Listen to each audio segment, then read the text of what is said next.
Aunty আসসালামু আলাইকুম। কেমন আছেন আন্টি? জি আলহামদুলিল্লাহ অনেক অনেক ভালো আছি। তো কি করতেছেন আপনি? জাল কাটতেছেন? জাল কাটতেছেন বলতে কি করবেন এগুলো দিয়ে?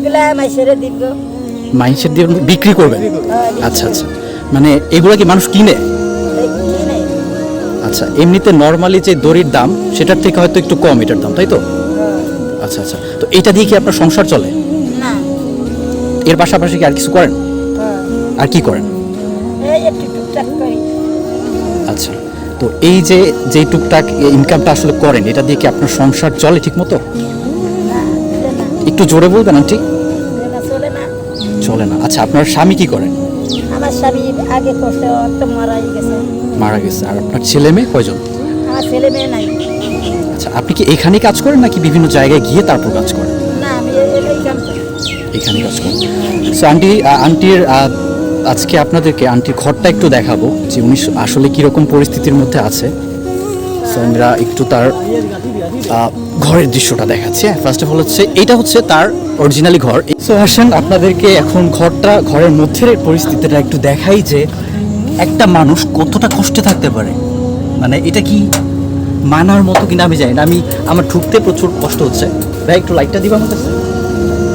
আসলে এই হচ্ছে তার ঘরের অবস্থান।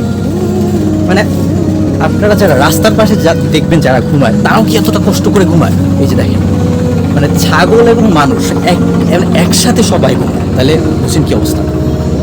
আরো ভালো করে দেখাচ্ছি, দেখেন একটু কল্পনা করেন তো, একটা বড় রকমের ঝড় তুফান ছাড়লো এবং সেই পরিস্থিতিতে এই ঘরটার কি হতে পারে। যার স্বামী নেই, সন্তান নেই, তিনি একাই যতটুকু সম্ভব উপার্জন করার চেষ্টা করেন এবং সেটা দিয়ে তার জীবন চলে। সো এইভাবে আসলে একটা মানুষের জীবন চলতে পারে না। এবং আমাদের সমাজের মানুষরা, আমরা যারা অর্থবিত্তবান আছি, আমরা আসলে যে কীভাবে এই দৃশ্যগুলো দেখি বা কীভাবে সহ্য করে চাই না। সো আমি বিনীতভাবে অনুরোধ করবো আসলে আপনারা যারা আছেন, দয়া করে এই মানুষটার পাশে আসেন, এই মানুষটাকে একটু হলো সহযোগিতা করেন। স্ক্রিনে আমার হোয়াটসঅ্যাপ নাম্বার দেওয়া আছে। আমি কাউকে বলবো না যে আপনারা আমার অ্যাকাউন্টের নাম্বার, আমার টাকা পাঠাতে না, আমি কোনো নম্বর দিব না। জাস্ট আমার হোয়াটসঅ্যাপে যারা সহযোগিতা করতে চান তারা আমার সাথে যোগাযোগ করেন, অ্যান্ড ডিটেইলে কথা বলার পরে তারপর বাকিটা দেখা যাবে। আপনার ঘরটা আমরা মাত্র দেখলাম, খুবই বাজে অবস্থা। এটার মধ্যে আপনি থাকেন, কষ্ট হয় না? কষ্ট হয় বাবা, নিশ্চয়ই, কারো ঘরে তো কেউ জায়গা দেয় না অবশ্যই। আচ্ছা, এই সামনে যে কিছুদিন আগে যে ঝড় তুফান হলো, তখন কি এটার মধ্যেই ছিলেন? কোনো সমস্যা হয় নাই? আর আপনি কি অন্ধকারের মধ্যেই থাকেন রাতে? ভয় করে না? কিচ্ছু করার নেই, এটাই তো জীবন হয়তো। সো এখন আন্টি আপনার জন্য কি করতে পারলে একটু ভালো হয়, আপনি যদি একটু বলেন।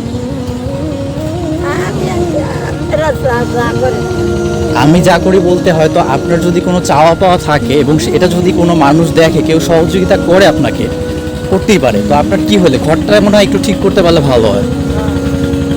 সো দর্শক, আপনাদেরকে ঘরটা তো আগেও একবার দেখাইছি, আবারও দেখাচ্ছি, বা ভিতরে গিয়েও আপনাদেরকে দেখাইছি কীরকম পরিস্থিতি।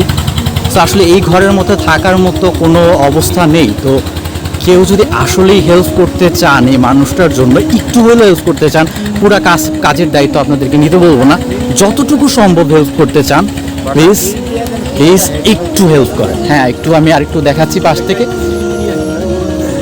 আপনার এই ঘরটা যে কোনো সময় ভেঙে পড়বেন, আপনি সেটার কি গ্যারান্টি দিতে পারবেন বলেন তো?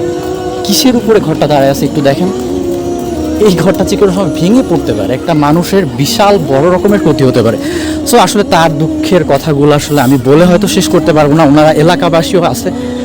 ভাই, আপনি তো এই যে এই এলাকার নাকি? আচ্ছা, ওনার জীবনযাপন তো মনে হচ্ছে অনেক কষ্টের।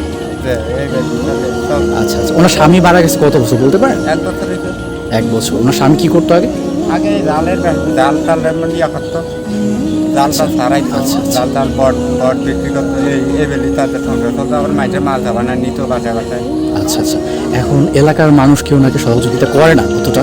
না করে, তেমন দেয়া করে, এত হয় না। যেমন ব্যাগে থেকে বেকারি তো কর্ম করিয়া খাইতে হয়, কে এমনিতে করবো, কেউ মনে করতো ধরো 100 টাকা 50 টাকা দেয়, এতে কি আর সংসার চলে না? একদমই।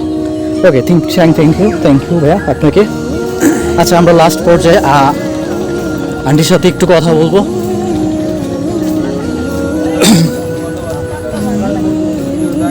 তো আন্টি আপনার পরিস্থিতি তো দেখলাম খুবই বাজে অবস্থা, তো আশা করি দেখা যাক আপনার জন্য কিছু করা সম্ভব হয় কিনা, সেটা কারো মাধ্যমে হোক কিংবা আমরা নিজেরা যদি করতে পারি অবশ্যই করব। তো আমরা আজকে বিদায় নিব আপনার কাছ থেকে, ভালো থাকবেন, দোয়া করবেন অবশ্যই, আর আপনার জন্য দোয়া করি। তাহলে আমরা আজকে আসি। হ্যাঁ আন্টি, আসসালামু আলাইকুম, ভালো থাকবেন। আপনারও ভালো থাকেন। জি ইনশাল্লাহ।